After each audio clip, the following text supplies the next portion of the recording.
All right, so these are seed pods growing out of a radish stem. These are a couple of radishes that I forgot to harvest. Sorry about the glare, it's very sunny right now. I forgot to harvest a couple of radishes here, and they sent up a big flower or a stalk of flowers, and then now those flowers are turning into little seed pods. So I decided to keep them and let them actually give me seeds. And I will show you how I collect those seeds.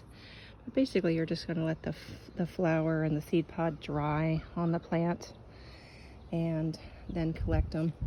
I did something similar here with my sage. This is last year's sage, and sage is a perennial, so it'll keep coming back every year, but this second year it had more woody stems, and those stems sent up a bunch of beautiful purple flowers, and then eventually those flowers dried and I took them off. And well, now this one is sending up a flower as well. You see that? That's on my sage. But anyway, I took the dried flowers. Once they got really dry and crispy, I just snipped them off and put them into a cup, and then I carefully separated the flower from the seed. Here's one here that wasn't quite ready when I started to save the seeds from the sage. And if you look inside the dried flower, you can see the little seeds.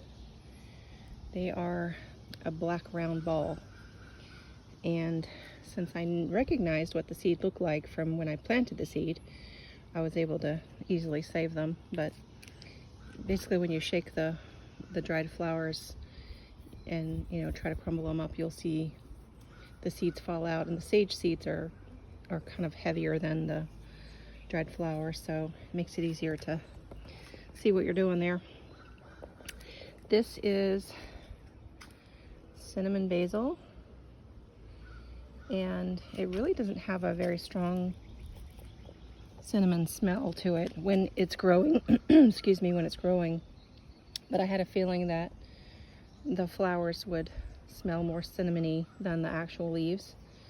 And like most basil, it's going to not really tolerate a lot of heat, and it's gonna bolt, meaning it's gonna send out flowers as soon as the temperatures get really warm and the soil gets too warm for it to tolerate. It'll send up those flowers and start to give you some seeds. So I'll be collecting seeds from that when those flowers dry as well. I've got quite a few here of the cinnamon basil that have gone to flower, or the other term for that is bolted. These have bolted.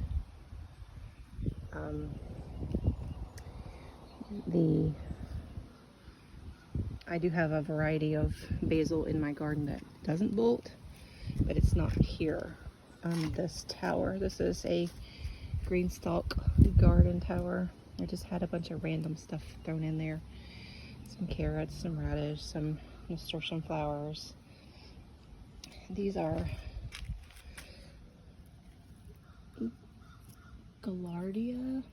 It's like a daisy. They're taking forever to do anything. So I made a note in my garden journal to definitely start that one indoors next year, because the direct sowing of that one has just been way too slow. But maybe I'll get a bloom this year from it. Who knows? But these are some carrots in these pockets here. Some various things. I've already harvested my parsley and put it in the freezer. I think this is a random chamomile, and it's really struggling too. But anyway, I just wanted to do a quick video and let you know this is how I'm saving the seeds from the things that don't actually produce a fruit with seed inside. You have to kind of let it sacrifice itself. With the sage, it's not really sacrificing the plant because it's going to come back every year as a perennial. But with this radish, that's an annual plant. So if you're planning to save seeds from your annuals that don't fruit, like your root vegetables and your greens, you do have to let something go to seed that doesn't become part of your harvest that you eat. So that's what we're doing. Thank you for watching.